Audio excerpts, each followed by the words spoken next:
사도 바울이 하나님의 은혜 가운데 이방인의 사도로 부르심을 받았죠.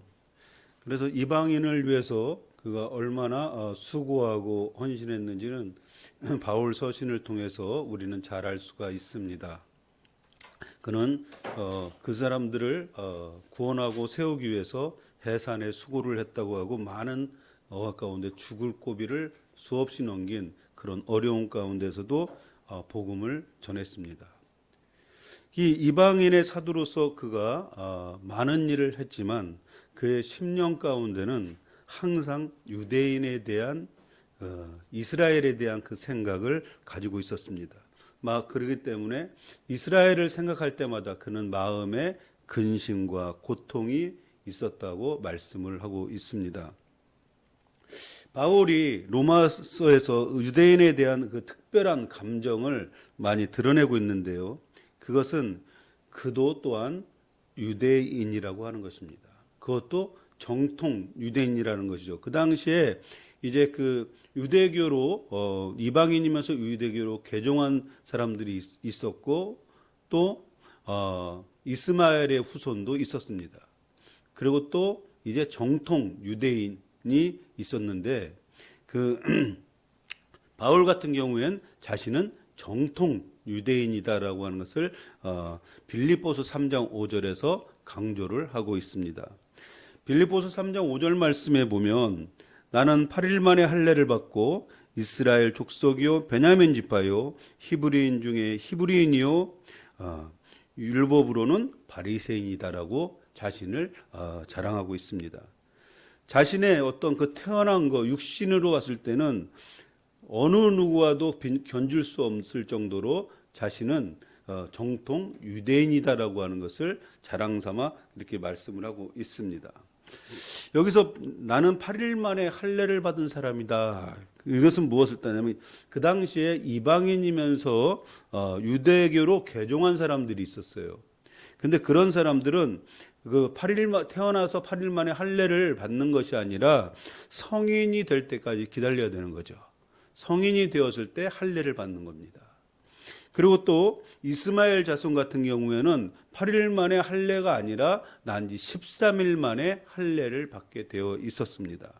그렇지만 정통 유대인은 뭐냐면 바울이 자신도 마찬가지로 난지 8일 만에 할례를 받았다라고 말씀을 하고 있습니다.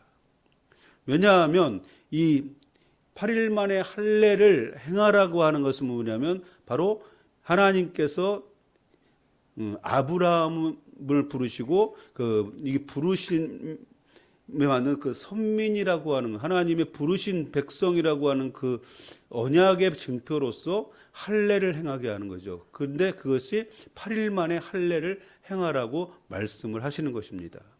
그렇기 때문에 여기서 8일 만에 할례를 받는다고 하는 것은 하나님이 직접 부르신 아브라함의 후손이라고 하는 것을 분명히 말씀을 해주고 있는 것입니다. 그러면서 이제 자신은 베냐민 지파요 그랬어요. 베냐민 지파다. 자신은 베냐민 지파라고 그랬는데 베냐민은 누굽니까? 바로 야곱이 사랑했던 라헬의 그 아들이죠. 그리고 이 베냐민 지파로 는 바로 초대 이스라엘의 왕이었던 사울 왕도 베냐민 지파 사람입니다. 그리고 또 우리가 잘 아는 에스더 있지 않습니까? 에스더와 모드릭에도 베냐민 지파의 혈통을 갖고 있는 사람이라고 하는 것입니다. 바울은 자신이 이 혈통인 것에 대해서 굉장히 자랑스러워하고 그렇게 생각했던 사람입니다. 그리고 또한 하나님 앞에서 율법은 철저하게 지키는 하나님께서 주신 율법에 대해서 철저하게 지킴을 통해서 자신이 하나님의 백성이라고 하는 것을 드러내는 바로 바리새인 중에 바리새인이다라고 자신이 그 말씀을 하고 있습니다. 그러므로 오늘 말씀을 통해서 사도 바울이 갖고 있는 유대인에 대한 마음의 감정을 말하고 있는데 어떤 민족과도 구별되는 그 하나님께서 택하신 백성인 이스라엘 백성이 갖는 특권과 그 하나님이 특별히 사랑과 은혜를 계획하고 있다고 하는 것을 지금 말씀해주고 있습니다. 우리가 읽은 1절에서 2절까지 말씀해 보면 이제 사도 바울은 자신이 지금 하고 있는 말이 참말을 하고 있다, 거짓말을 하고 있지 않다라고 분명히 말씀을 하고 있습니다. 자신이 하는 말이 왜 참말이냐고 하면 그가 그리스도 안에서 말을 하는 것이고 또 성령 안에서 성령께서 주시는 내 양심을 가지고 하는 말씀이다라고 지금 말하고 있습니다. 그러니까 무엇입니까? 지금 말하고 있는 것이 이스라엘 백성에 대한 이스라엘 그 민족에 대해서 자신이 하고 있는 그 말과 그런 그 마음에서 나오는 것들이 그냥 자신이 그 같은 민족이니까 어떤 립 서비스로 하는 말이 아니라는 거예요. 그리스도 안에서 성령 안에서 주시는 말씀들을 지금 나누고 있다라고 지금 말씀을 하고 있는 것입니다. 그래서 사도 바울은 자신의 말이 참말이고 진실된 말임을 강조하기 위해서 성령 안에서 나오는 양심의 말이다, 그리고 그리스도 안에서 하는 말이다라고 분명히 강조를 하고 있습니다. 사도 바울이 말하는 양심은 성령 안에서 새롭게 된 선한 양심을 의미하는 것입니다. 그 인간은 양심도 속여요. 인간의 죄성은 그 자신이 갖고 있는 양심을 얼마든지 속일 수 있는 것입니다. 근데 지금 여기서 성령 안에서 내 양심으로 말한다고 하는 것은 뭐냐면 선한 양심입니다. 선한 양심이라고 하는 것은 무엇입니까? 예수 그리스도로 말미암아 변화되고 성령 안에서 완전히 바뀌어진 그런 양심을 얘기하는 것이죠. 그래서 베드로전서 3장 16절 말씀에 보면 선한 양심을 가지라 그랬습니다. 이는 그리스도 안에 있는 나의 선행을 욕하는 자들로 그 비방하는 일에 부끄러움을 당하게 하려 함이다라고 말씀하고 있습니다. 이것은 우리가 선한 양심을 갖는다고 하는 것은 내 의지로 되어지는 것이 아니라 뭐라고 말씀하고 있습니까? 이 선한 양심은 바로 예수 그리스도를 믿을 때 성령 안에서 변화된 나의 마음이라고 하는 것입니다. 그 양심이라고 하는 것이죠. 그래서 선한 양심은 그래서 그리스도인으로서 그리스도인임을 나타내는 증거가 바로 선한 양심이라고 하는 것입니다. 그래서 우리가 항상 기억해야 되는 것은 우리의 믿음과 선한 양심은 항상 같이 가게 되어 있다고 하는 것을 알아야 됩니다. 그래서 우리가 믿음이 있다라고 했을 때 믿음이 있다라고 하는 것은 선한 양심에 따라 행동하는 것이죠. 그래서 내가 이 세상에 살면서 믿음은 있다고 하지만 양심대로 선한 양심대로 살고 있지 않다면, 그렇게 행하고 있지 않다고 하면 그것은 거짓된 믿음이라고 할 수가 있는 것입니다. 내가 온전한 믿음을 갖고 있다고 하면 반드시 선한 양심을 갖고 따라 행동하게 되는데, 이 선한 양심에 따라 행동하는 것은 무엇입니까? 바로 성령 안에서 그리스도 안에서 사는 삶이라고 하는 것입니다. 그리스도인이 선한 양심과 깨끗한 행동을 보일 때 그리스도인을 핍박하는 그런 자들이 부끄러움을 당하게 될 것이다 라고 말씀하고 있습니다. 그렇습니다. 우리가 믿음 안에서 믿음대로 살게 되면 그 다른 사람들이 우리를 핍박하는 사람들이 부끄러움을 당할 수밖에 없다라는 거예요. 근데 왜 이 시대에 그 많은 그리스도인들이 어떤 정죄의 대상이 되냐면 우리가 선한 양심대로 살고 있지 않기 때문에 그래요. 그래서 종교인으로서 그냥 교회 와서 예배는 드리고 있지만 실질적으로 그 교회에서의 예배 드리는 모습과 그 세상에 나가서 사는 모습이 완전히 다르다는 거예요. 그러하기 때문에 그들이 우리를 정죄할 수밖에 없다는 것입니다. 왜냐하면 믿지 않는 사람들은 자신들이 우리보다 더 많은 죄를 범하기도 하지만 그들은 믿는 사람에 대한 기대치가 있어요. 그래서 항상 이렇게 얘기하잖아요. 믿는 사람이 왜 그래? 교회 다니는 사람이 왜 그래? 자기도 더 나쁜 짓을 하면서도 그렇게 얘기할 수밖에 없다는 거예요. 왜냐하면 믿는 사람은 좀 나보다 좀 나아야 되는 거 아니야? 그런 기대치를 갖고 있다는 것입니다. 그렇기 때문에 우리가 믿음이 있다라고 하는 것은 무엇입니까? 선한 양심을 갖고 살아야만 한다고 하는 것입니다. 바울이 1, 2절에서 지금 말씀하고 있는 건 자신이 그 고통이 있다는 거예요. 마음에 그 큰 근심이 있고 그 고통이 있다라고 말씀하고 있습니다. 그러면서 이제 3절 말씀 이렇게 보면 나의 형제 곧 고륙의 친척을 위하여 내 자신이 저주를 받아 그리스도에게서 끊어질지라도 원하는 바로라 이렇게 말씀하고 있습니다. 근데 여기서 그 번역에서는 앞에 한 단어가 빠져 있는데 왜냐하면이라고 하는 것이 빠져 있어요. 왜냐하면 나의 형제 곧 고륙의 친척을 위하여 내 자신이 저주를 받아 그리스도에게서 끊어질지라도 원하는 바로다 이렇게 해야지 그 원어에 맞는 것입니다. 왜냐하면이 붙었을 때 뭐냐 그것은 뭐냐면 앞에서 자신이 마음이 고통스러운 이유가 무엇인지를 말하기 위함이에요. 그죠? 내가 왜 마음에 고통스럽냐? 왜냐하면 그러면서 이제 3절에 말씀하고 있는데 이스라엘 백성이 이런 악행을 계속한다면 어떻게 되겠습니까? 그는 멸망으로 갈 수밖에 없는 것이 확실한데 그들의 행동을 깨닫지 못하고 회개하지 않는 것이기 때문에 괴롭다는 거예요. 그래서 그들의 악행은 무엇입니까? 바로 예수를 부인할 뿐만 아니라 예수 믿는 사람들을 박해를 했죠. 그런 악행을 의미하는 것입니다. 그래서 이스라엘 백성에 대한 그 애정은 자신의 희생에서라도 이 백성을 구원할 수만 있다면 그렇게 되기를 바란다라고 지금 사도 바울이 고백을 하고 있습니다. 이것은 우리가 이것을 읽으면서 떠오르는 인물이 바로 아브라함이라고 하는 인물입니다. 아브라함이 그 시내산에 들어가서 이제 그 율법을 그 법궤를 받아갖고 오는데 그 사이를 못 참고 이스라엘 백성들이 어떻게 했습니까? 금송아지를 만들어 놓고 우상에게 절을 하고 뭐 그렇게 축제를 벌이고 있었어요. 이것을 바라본 하나님께서는 진노하심을 통해서 뭐라고 말씀하시냐면 하나님께 범죄하면 누구든지 생명책에서 그 이름을 지워버리겠다라고 말씀을 하십니다. 이때 모세는 하나님을 대면해서 백성을 위해서 기도합니다.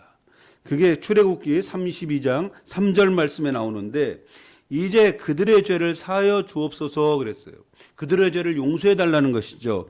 그렇지 아니하면 원하건대 주께서 기록하신 책에서 내 이름을 지워 버리십시오라고 이렇게 기도를 하고 있습니다. 이 모세의 심정과 같은 마음으로 바로 그 바울이 지금 이런 그 3절에 이렇게 얘기를 하는 거예요. 자신이 저주를 받아 그리스도에게서 끊어질지라도 원하는 바다라고 말씀하고 있습니다. 이 자신이 저주를 받는다고 하는 게 무엇입니까? 지옥에 가겠다는 거예요. 그죠? 원하는 것은 무엇이냐면 근데 그럼에도 불구하고 원하는 것은 유대인이 회개하고 예수 그리스도를 시인하고 구원받은 백성이 되기를 원한다라고 지금 말씀을 하고 있는 것입니다. 저주를 받아서 그리스도에게서 끊어질지라도 자신이 지옥불에 던져지는 그런 한이 있더라도 자신이 그렇게 됨을 통해서 그들이 그 죄사함을 받고 구원받은 백성이 될 수만 있다면 그렇게 하고 싶다라고 지금 말씀을 하고 있는 것입니다. 이것이 실제로 자신이 원하지 않고 일어날 수 없는 일이지만 그것을 원한다는 거예요.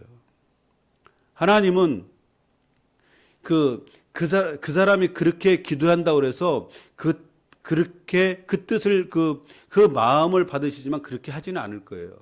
사도 바울이 그렇게 그 복음을 위해서 그 수고하고 헌신했는데 저를 지옥에 보내시고 이 사람들을 구원하십시오 그런다고 그렇게 하시지는 않을 거예요. 그러나 하나님은 무엇입니까? 그 사도 바울의 그 마음을 받으셨을 거라는 거예요. 만약에 여러분에게 이러한 그 선택이 주어진다라고 하면 어떻게 할까요? 그 대신에 내가 지옥을 가고 다른 영혼을 천국으로 갈 수만 있다면 그렇게 하겠다라고 여러분이 고백할 수 있나요? 옛날에 청년들이 그랬어요. 자신들은 다 휴거가 될 건데 그 목사님은 휴거가 안 될 거라는 거예요. 그래갖고 왜 그러냐 그랬더니 하는 얘기가 목사님은 남아서 7년 대환란 때 남은 사람들을 또 전도해야 되기 때문에 다시 그들이 천국에 갈 수 있도록 인도해야 되기 때문에 남아 있어야 된다는 거예요. 그래서 저는 그랬습니다. 나는 이기적이기 때문에 난 갈 거야. 여기 안 남아 있을 거야. 만약에 그런 그 선택의 시간들이 나에게 주어진다고 했을 때 과연 진짜 그 주님이 똑같이 그렇게 하신다고 그러면 과연 나는 지옥에 갈 테니까 너는 내 대신에 네가 천국에 가라고 양보할 수 있을까요? 강국 화표정에 옛날에 그 강국 화표정에서 이렇게 있었어요. 순간의 선택이 10년을 좌우한다. LG TV인가 뭔가 선정할 때 그거 있었어요. 근데 이거는 뭐냐면 순간의 선택이 영혼을 좌우하는 것입니다. 영원히 지옥에 살 것인가, 영원히 영광스러운 하나님의 나라에 살 것인가를 선택하는 거예요. 이것은 자신이 사도 바울이 속죄의 제물이 되기를 원한다는 표현이에요. 속죄의 제물은 무엇입니까?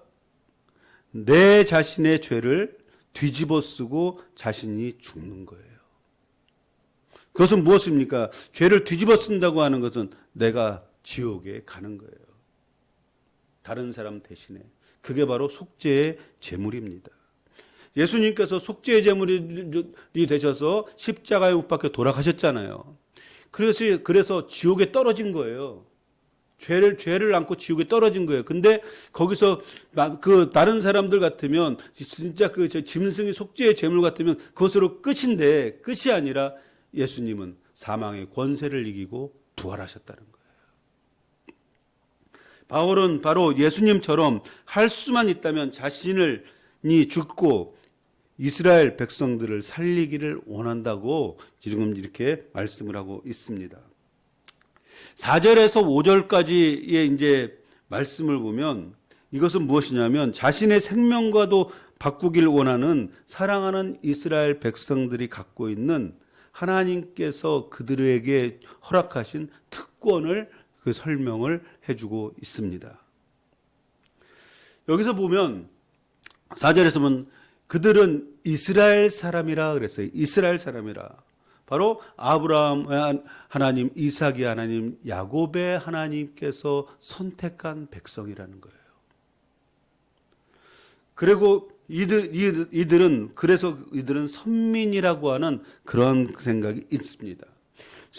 이스라엘 백성들이 얼마나 많은 고통 가운데 있었습니까? 1000년이라고 하는 시간을 고통 가운데서 유랑민으로 살았어요.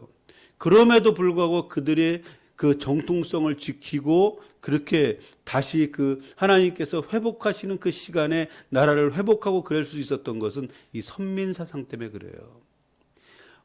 이 세상에 많은 민족들이 있지만 유일하게 하나님께서 택하신 백성은 우리라고 하는 거예요. 그러한 특권이 이스라엘 백성에게 있다고 하는 것을 어떻습니까? 지금 사도 바울이 말씀을 하고 있는 것입니다. 너희들이 그런 존재라는 거예요. 그 다음에 그러면서 뭐라고 말씀하고 있냐면 이제 장자됨을 얘기해요. 그들에게는 장자됨이 있다라고 말씀하셨어요. 바로 이것은 뭐냐면 이스라엘 백성을 택하셨고 아들 삼으셨다라고 하는 것입니다. 이 장자됨은 바로 하나님의 아들됨이죠. 이 아들됨이라고 하는 것은 어떤 특권이 있습니까? 바로 하나님의 유업을 받을 그런 존재로 너희를 택한 것이다라고 말씀을 하고 있습니다. 그러면서 이제 영광을 얘기를 합니다. 영광이라고 하는 것은 뭐냐면 하나님의 임재를 뜻하죠. 하나님의 임재가 있을 때 하나님의 영광 가운데 임하게 되어 있습니다. 이것은 바로 하나님의 영광 가운데서 이스라엘 백성을 만나 주시고 이스라엘 백성과 함께 했다고 하는 것을 말씀해 주고 있습니다. 그래서 하나님의 영광은 이스라엘 백성을 만날 때 나타나는 것인데 시내산에서 그렇게 하셨고 장막에서 그렇게 하셨고 성전에서 이스라엘 백성들을 만나 주시는 그 하나님이 함께 하시는 하나님을 지금 말씀을 해주고 있는 것입니다. 그러면서 이제 또 언약들과 그랬어요. 언약들을 말씀하고 있습니다. 하나님은 이스라엘 백성을 버릴 수 없는 것이 뭐냐면 언약 가운데 맺어진 존재이기 때문에, 그 관계이기 때문에 이스라엘 백성을 포기할 수가 없는 그러한 특권이 그들에게 있다라고 하는 것을 말씀해 주고 있습니다. 하나님의 언약은 아브라함을 부르신 것으로 시작해서 궁극적으로는 인류를 구원하시는 복의 근원으로서 이스라엘을 삼기를 원하셨다라고 하는 것을 말씀해 주고 있습니다. 그래서 출애굽기 12장 2절에서 3절까지에 보면 내가 너로 큰 민족을 이루어 내게 복을 주어 내 이름을 창대하게 하리니 너는 복이 될지라. 너를 축복하는 자에게는 내가 복을 내리고 내가 너를 저주하는 자에게는 내가 저주하리니 땅의 모든 족속이 너로 말미암아 복을 얻을 것이라 하신지라 말씀하고 있습니다. 너를 복이 될지라, 그것은 뭐냐면 다른 번역에는 복의 근원이 되게 하겠다고 말씀하시는 것입니다. 이 복의 근원은 무엇일까요? 바로 구원받은 백성이에요. 바로 아브라함을 통해서 선택한 백성에게 먼저 너에게 복을 주시겠다고 하는 거예요. 바로 하나님의 자녀로서, 바로 그것이 예수 그리스도를 통해서 이제 완전히 이제 그게 확증이 되는데, 먼저 하나님께서 아브라함을 선택했을 때 이미 복의 근원으로 삼으셨다는 것입니다.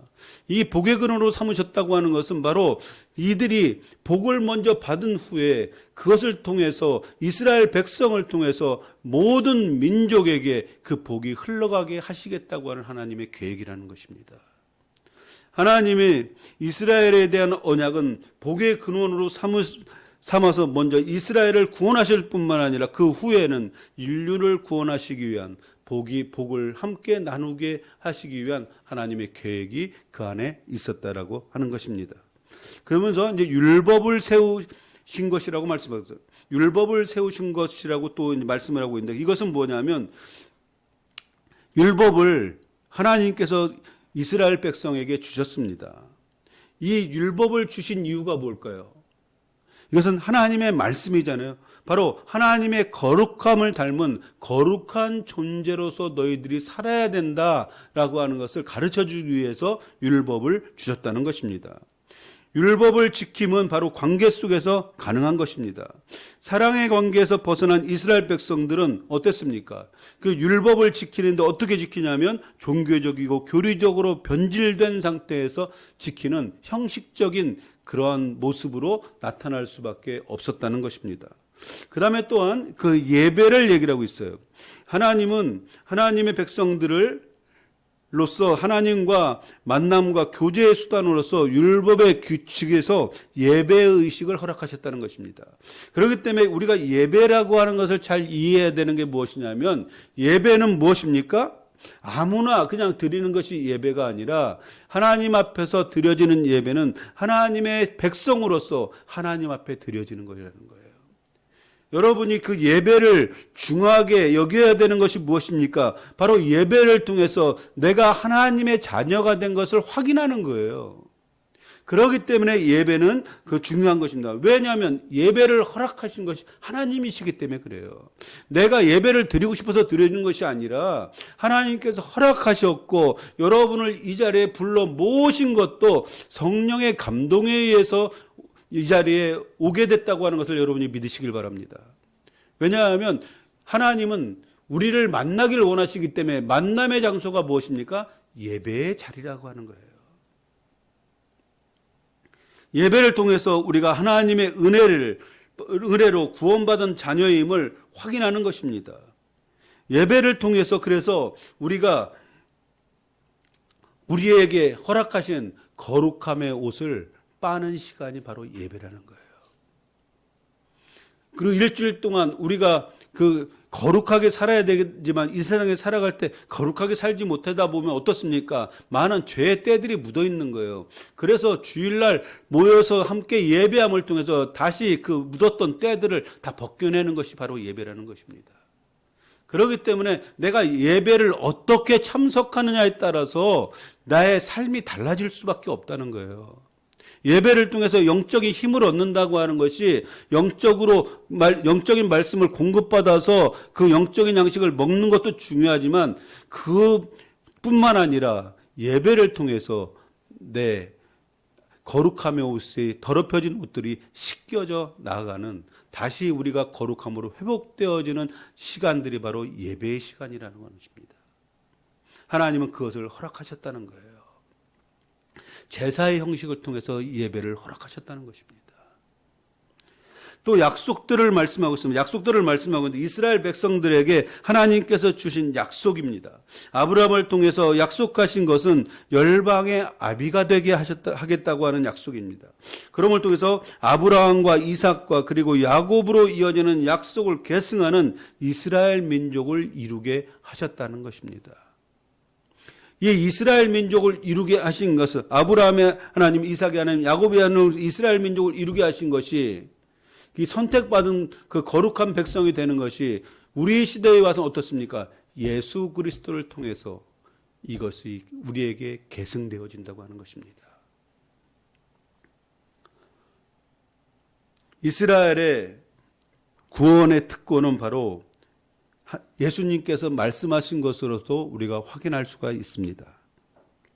예수님께서 이제 이렇게 하시는데 어떤 여인이 예수님께 막 찾아왔습니다. 그것은 무엇이냐면 딸이 귀신에 들렸는데 그 고쳐달라고 그 예수님께 간절히 간구하는 여인의 모습이었습니다. 그것에 대해서 마태복음 15장 24절 말씀해 보니까 예수께서 대답하여 이르시되 나는 이스라엘 집에 잃어버린 양 외에는 다른 데로 보내심을 받지 않았다라는 거예요.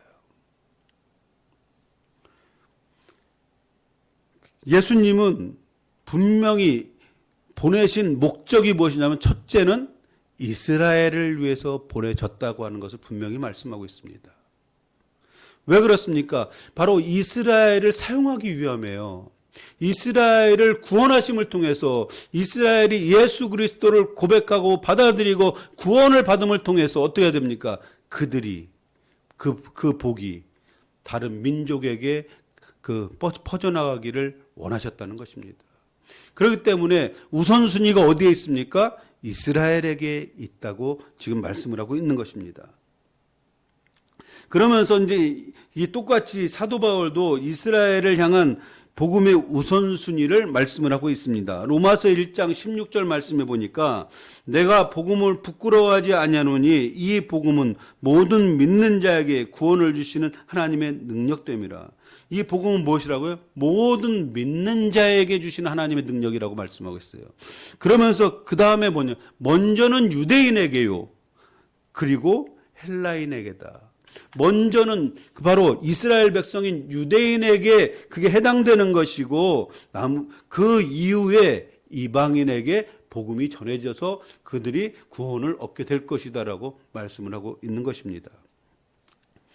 이 5절 말씀 우리 같이 한번 읽어볼까요? 5절 같이 읽어보겠습니다. 같이 읽겠습니다. 시작. 조상들도 그들의 것이요 육신으로 하면 그리스도가 그들에게서 나셨으니 그는 만물 위에 계셔서 세세의 찬양을 받으실 하나님이시니라. 아멘.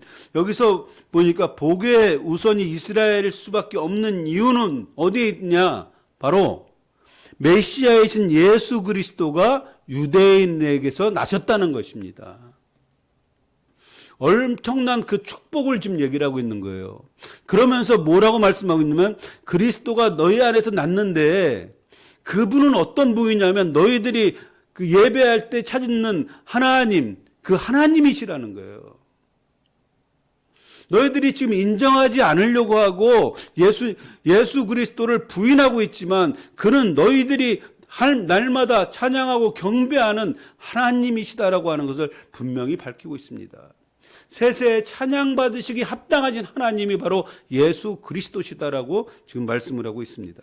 이 특권과 은혜를 누리지 못하고 하나님의 백성임에도 불구하고 그리스도를 부인함을 통해서 멸망에 처할 수밖에 없는 운명이 있는 이스라엘 백성들에 대해서를 생각할 때마다 바울은 근심과 고통으로 마음이 아프다는 거예요. 이 바울의 마음이 이해가 되시나요? 그렇다고 하면 우리는 그럼 어떨까요? 사도 바울이 이렇게 마음의 근심과 고통 가운데 왜 있을 수밖에 없을까요? 자신이 구원받은 것으로 만족했다면 이렇게 고통스럽진 않을 거예요. 그는 영적인 모든 것을 체험했잖아요. 3층까지 올라가서 하나님의 영광을 대면할 정도로 자신은 엄청난 하나님의 은혜를 경험한 사람입니다. 그렇다고 하면 자신이 그냥 혼자 구원받은 것으로 만족한다면 이렇게 고통스러울 필요도 없어요. 왜냐하면 자신은 이미 하나님의 영광을 대면하던 사람이고 이제 영광스러운 하나님의 나라에 갈 것이기 때문에.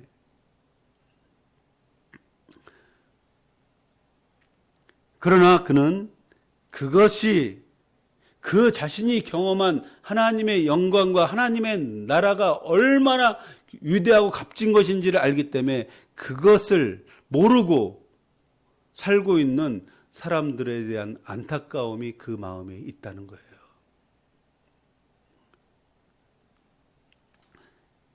우리를 부르시고 구원하셨습니다. 그럼 그냥 나만 구원받은 것으로 만족하고 기뻐할 일이 아니라는 거예요, 우리도. 하나님의 은혜로 구원받은 자녀들에게 거룩한 부담감을 우리에게 허락하셨다는 거예요. 부담감이 있어야 돼. 거룩한 부담감이 있어야 되는데 그것은 무엇입니까? 바로 다른 사람을 향한 구원의 열정이고 열망입니다. 자신이 받은 구원의 은혜를 나눔으로 더 많은 사람을 구원해야 하는 책임이, 의무가 우리에게 주어져 있다는 것입니다. 그래서 사도행전 1장 8절 말씀에 보면 오직 성령이 너희에게 임하시면 너희가 권능을 받고 예루살렘과 온 유대와 사마리아와 땅끝까지 이르러 내 증인이 되리라 그랬습니다. 성령이 임하시면 너희에게가 권능이 임할 거라는 거예요. 그럼 권능을 주시는 이유가 뭐예요? 결론적으로 내 증인이 되게 하려는 것이라는 거예요. 예루살렘과 온 유대와 사마리아 땅끝까지 증인된 삶을 사는데 능력이 필요하기 때문에, 성령의 능력이 필요하기 때문에 그 능력을 주신다는 거예요. 또 마태복음 28장 18절에서 20절까지 말씀해 보면 이것은 여러분이 잘 아시는 주님의 지상 명령입니다. 예수께서 나와서 말씀하여 이르시되 하늘과 땅의 모든 권세를 주셨으니 그러므로 너희는 가서 모든 족속으로 제자를 삼아 아버지와 아들과 성령의 이름으로 세례를 베풀고 내가 너희에게 분부한 모든 것을 가르쳐 지키게 하라라고 말씀하고 있습니다. 예수님께서 하늘과 땅의 모든 권세를 주셨어요. 부활하시고. 근데 그러면서 뭐라고 말씀하고 있냐면 그러므로 너희는 가서 모든 족속으로 제자를 삼으라고 하는 것은 예수님께서 갖고 계신 하늘과 땅의 모든 권세를 너희에게 주겠다는 얘기예요. 그 권세를 가지고 가서 담대하게 복음을 전하라고 지금 말씀을 하고 있는 것입니다. 예수님의 마지막 지상 명령입니다. 주님의 명령을 따르고 순종하기 위해서 어땠습니까? 제자들뿐만 아니라 초대교회 성도들은 순교의 삶을 살았다는 거예요. 이 복음을 전하기 위해서 순교의 삶을 살았다는 것입니다. 그들의 피는 인류를 구원하기를 원하시는 하나님의 계획을 이루기 위해서 세상 땅끝까지 이르러 복음을 전하는데 헌신했다는 것입니다. 우리 또한 주님의 지상 명령을 수행해야 되는 그런 책임이 우리에게 있음을 여러분이 믿음으로 고백하시길 바랍니다. 먼저 구원의 은혜를 받은 복된 사람들이기 때문에 그래요. 우리가 그 은혜를 입은 사람이라는 거예요. 바로 예수 그리스도 십자가의 은혜를 입은 사람이고, 그래서 이제 하나님의 자녀가 된 사람이고, 그래서 우리는 천국 백성이 된 은혜를 입은 사람들이라는 거예요. 그러하기 때문에 그 복을 다른 사람들에게 나누라라고 지금 우리에게 말씀하고 있는 것입니다.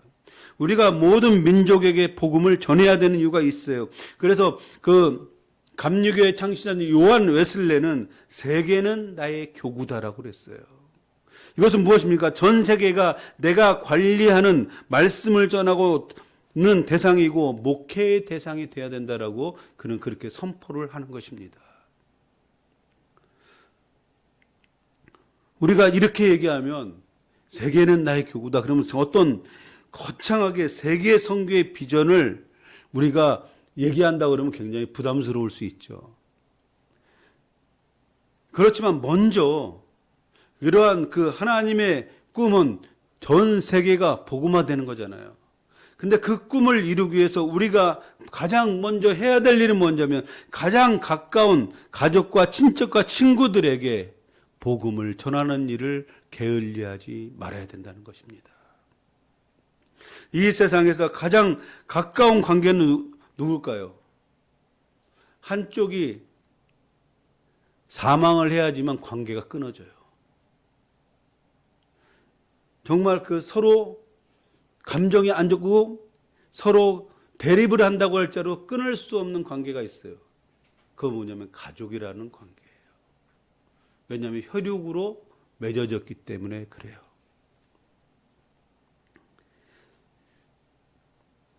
그렇기 때문에 뗄래야 뗄 수 없는 그런 관계가 바로 가족의 관계입니다.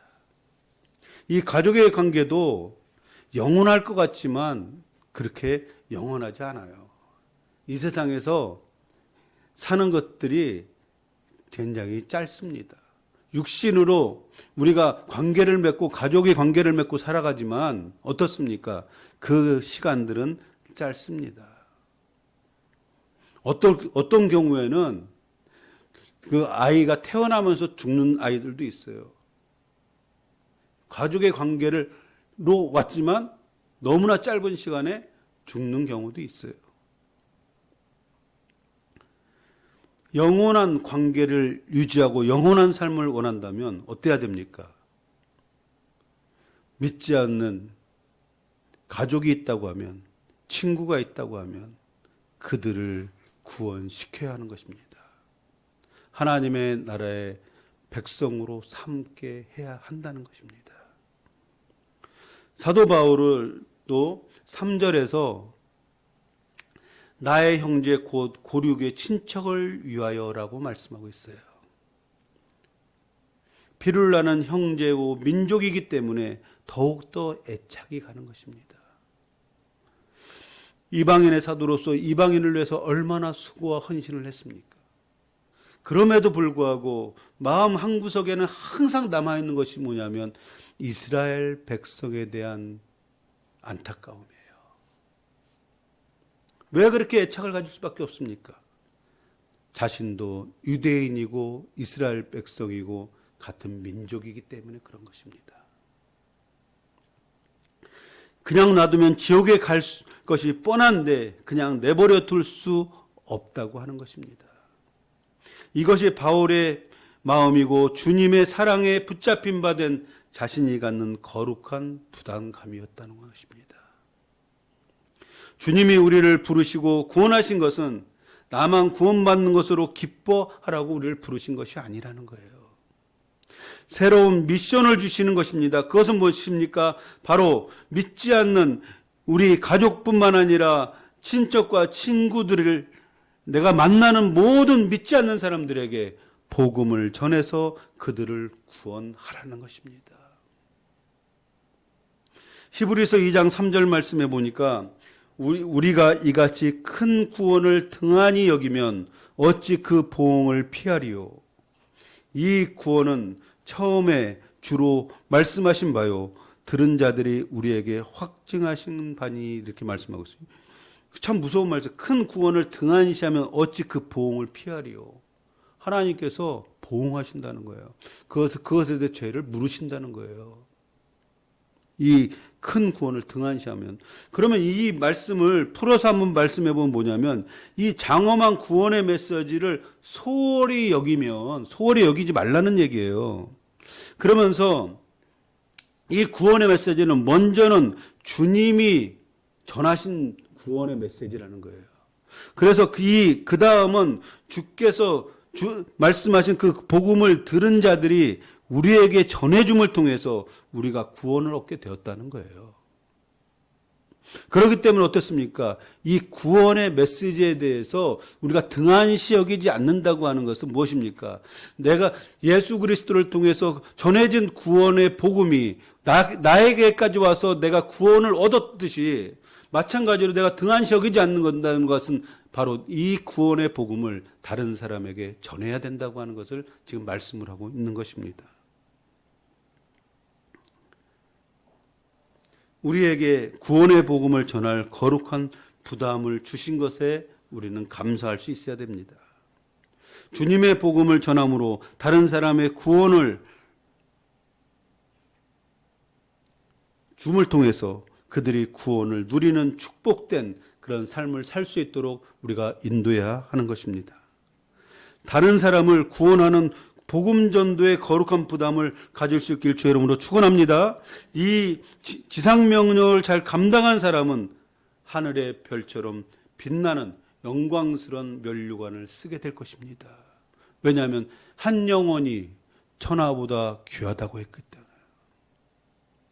하나님의 뜻에 따라서 하나님께서 예수 그리스도를 독생자 예수 그리스도 이 땅에 보내신 일을 성취해 가는 것이 무엇입니까? 복음 전도라는 거예요. 우리가 그 한 영혼에게 복음을 전했을 때 그것은 바로 하나님께서 태초부터 예비하고 준비하셨던 그 계획들이 이루어져 가는 것이라는 거예요. 다니엘서 12장 3절 말씀에 보면 많은 사람을 옳은 대로 돌아오게 한 자는 별과 같이 영원토록 비추리라 그랬습니다. 이것을 표준 세번역 성경에서는 어떻게 하고 있냐면 많은 사람을 옳은 길로 인도한 사람은 별처럼 영원히 빛날 것이다 이렇게 말씀하고 있어요. 면류관이 어떻게 생겼을까? 이 별처럼 번짝번짝 빛나는 그런 면류관일 거예요. 여기서 이렇게 별처럼 영원히 빛날 것이라고 그랬으니까. 우리는 다른 사람보다 먼저 구원의 은혜를 입은 사람들입니다. 우리가 받은 은혜를 나눌 책임이 우리에게 있는 것입니다. 이런 거룩한 부담감을 여러분이 갖길 주의 이름으로 축원합니다. 주의 모든 사람에게 복음을 전하는 일에 우리가 힘쓸 수 있길 주의 이름으로 축원합니다. 바울처럼 특히 가족을 위해서 마음의 근심과 고통을 가지고 애타는 심령으로 여러분이 복음을 전해야 되고 기도해야 되는 것입니다. 아무리 권면하고 복음을 전하고 기도해도 안 되는 것 같아도 우리가 포기할 수 없는 것이 여기에 있는 것입니다. 여러분, 우리가 복음을 전하다 보면 실망할 때가 많아요. 뭔가 좀 된 것 같은데 안 돼요. 그만큼 영적인 그 열매를 얻는다는 것은 쉬운 일이 아닙니다. 더 많은 우리가 수고와 헌신뿐만 아니라 우리가 많은 기도가 쌓여져야 되는 것입니다. 그렇기 때문에 어떻습니까? 예수 그리스도의 능력 안에서 우리가 결코 포기하지 않는다면 반드시 열매를 우리가 맺게 될 줄 믿습니다. 우리를 구원하시고 우리를 하나님의 자녀 삼으시고 하나님의 나라의 백성 되게 하신 그 은혜를 기억할 때마다 이 거룩한 부담감을 항상 갖고 복음을 전하는 여러분이 되시길 주의 이름으로 축복합니다. 우리 함께 기도하겠습니다. 이 시간에 기도할 때 여러분의 가족을 위해서 또 친척을 위해서